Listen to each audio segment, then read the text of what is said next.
I'm Shantae Sumter along with Rich Marriott. It has been a busy week. It has indeed. We've seen a lot of cases like we just saw, people helping people. So that's been one of the good things in this.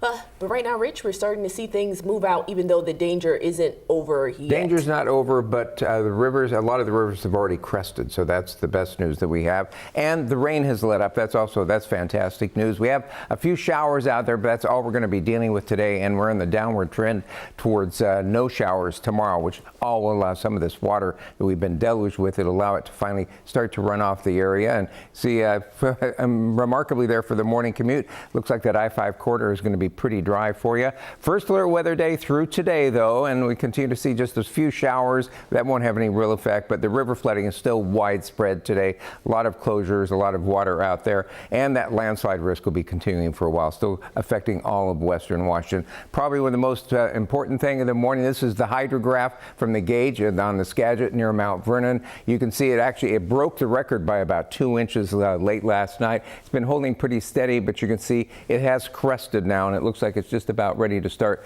falling down. We'll start to see a little bit of recession in that, and that's probably the best news. That said, we still have that flash flood watch in effect until 4 a.m. tomorrow morning. There's still a huge load on the dikes right now with all this water flowing out, and so they still are going to be keeping very, very close watch on. As we were saying yesterday, stay in contact with your sources of emergency information in case something should happen.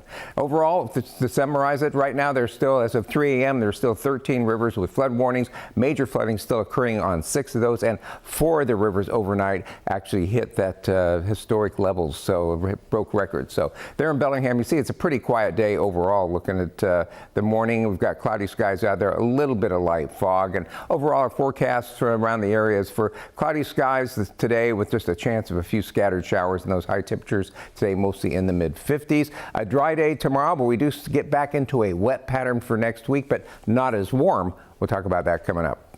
Well, as you just heard Rich mention, historic flooding continues across western Washington, with those 4 rivers now breaking all-time records. The Snohomish River at Snohomish crested at 150 feet, topping its old record of 149. The Cedar River at Renton hit 18.2 feet. Further north, the Nooksack River at Cedarville reached 150 feet, breaking its old 149-foot record. And just a few hours ago, the Skagit River in Mount Vernon climbed to 37.55 feet, just above the old record by 2 inches.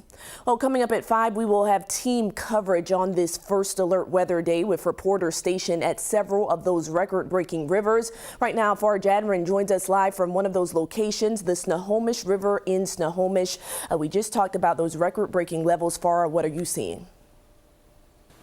Yeah, you know, that hasn't happened since 1990 to hit those historic levels, Shantae. And here in downtown Snohomish, just off First Street, we have a view of the Snohomish, and I just want to use our bright flashlight to kind of give you a view of how the river is moving. So it's still moving along pretty swiftly, but nothing like when it's raining and it starts gushing and really rising and rushing. So as we said, things have crested, and hopefully we start to see things recede as the days go. We did see work crews alongside Highway 2 using those giant claws, those log removers and loaders to get that log jam under control. As you can see there is just tons of different sizes of trees, whether they're thin or thick, all different lengths we could see. It looks like a tree graveyard right now. They're trying to get that jam from the EB Slough under control. And here in the Snohomish River, I've only seen some smaller trees and logs go by. But as you know, this area, if you live around the Snohomish River, EB Slough is the largest of the channels that goes out of the Snohomish River. So a lot of logs to take care of, and this area's got a lot of wildlife and otters and different types of birds with the swamplands around it, so it gets very mushy, and that's what I could see off Highway 2. So we're going to keep an eye on how things look here, and hopefully we start to see those levels go down as Rich continues to track those for everyone. And if you see those road closures we saw on Highway 2, the EB Slough Homemakers exit east and westbound is shut down because they are working to get those logs removed. Live in Snohomish, Farah Jadrin, King 5 News. Thanks for that, Farah. Well, the Skagit River in Mount Vernon crested, and right now it's holding steady at 37.55 feet. That passes its previous record of 37.4. Families who have weathered floods before say they've never seen it this bad. We heard from one man in Hamilton trying to check on his home blocked by flooded roads. Though we're human and we have emotions and I want to cry, but, you know, my house is underwater and I don't know what's left. It's a lot of money that we spent, and not only that, but a lot of time, and, you know, I'm glad that me and my family are safe. Skagit County has opened up shelters, including one at Concrete High School. Our Drew Andre is in Mount Vernon. We'll have a live report coming up from him at 5.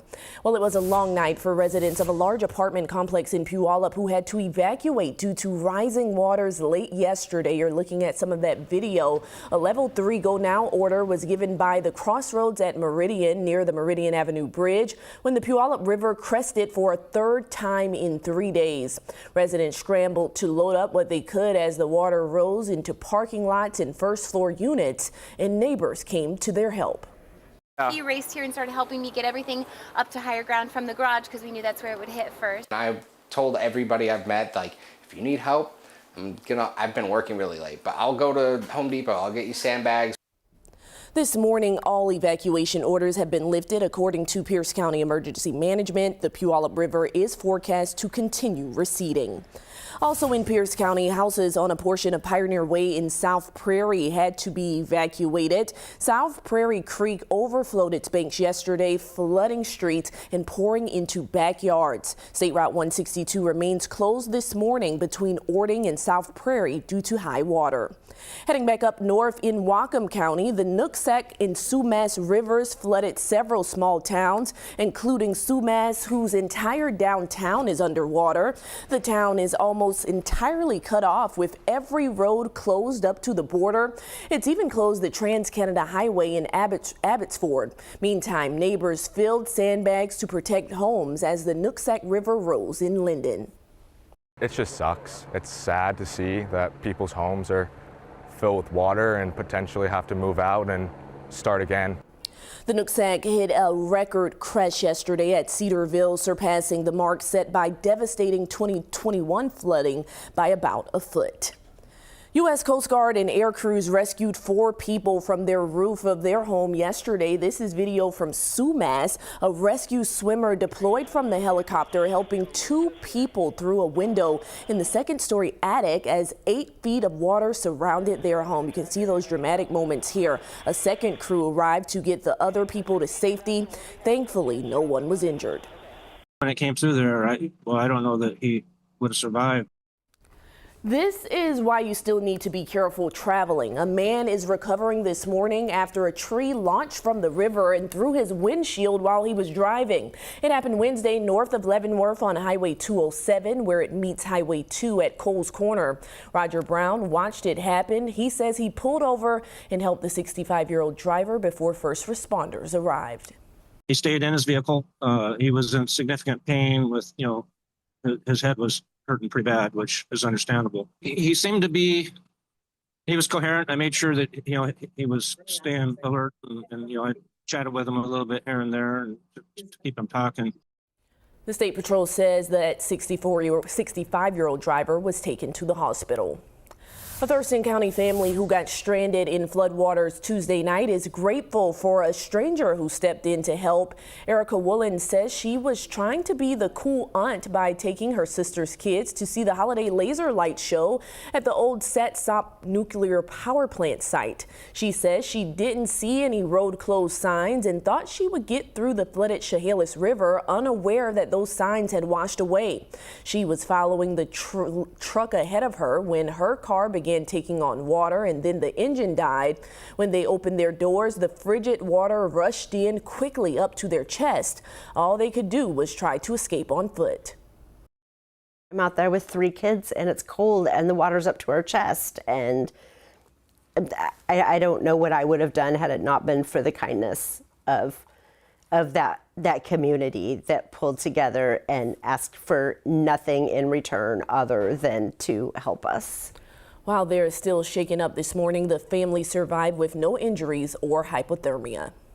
Well, we are seeing dramatic rescues all around Western Washington. This is new video of a King County Sheriff's deputy using a drone to drop a life jacket to a man trapped on the roof of his SUV near the Snoqualmie River. A helicopter eventually came and lifted him to safety. 16 people, including 8 children, are safe thanks to fire crews in Snohomish County. This is out of the city of Snohomish. Crews were able to get their pets out too. And in the town of Hamilton in Skagit County, first responders rescued a woman as floodwaters surrounded her home. How you doing? I've been scared. I live here all alone. Okay. And it's my first time doing this. Well, as we continue to follow the impacts of this devastating floods, we're activating our Northwest response in partnership with the American Red Cross. You can donate by scanning the QR code on your screen. Your donation goes directly to the American Red Cross to help those affected by the floods. You can also visit king5.com to find a donation link.